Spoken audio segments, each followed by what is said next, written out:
در زندگی بیزار شدم، وای دیدی یار شدم، ریش خندی تن خرو کوچه و بازار شدم، وای دیدی یار شدم.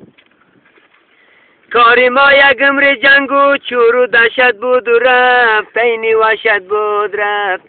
خالقا بد کردم، خون خوردم، تفسار شدم، وای دیدی یار شدم.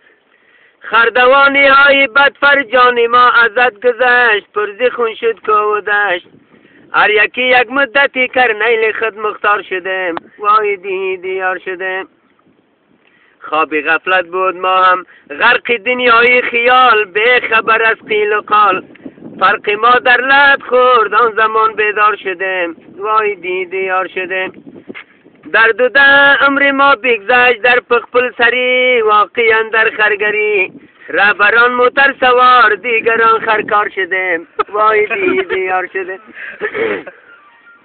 در قلم روای خود هر یکی ما را داشتم، تخمی وحشت کاشتم. تا تفنگ سالار یا قاچاق بری کوگنار شدم، وای دیدی یار شدم. کشته ها دادم ناحق، سینه ها را بیختم، خونی ناحق ریختم. مازی خرمسی خود مانند قاطر بار شدم، وای دیدی یار شدم. جنگ و قدرت بود مطرح در نهادی رهبران، به خبر ما پیروان. رهبران گشتند و فربه ما که خوار و زار شدم، وای دیدی یار شدم. اهل دانش هرچی بود از سوی ما تکفیر شد، کشته یا تغییر شد.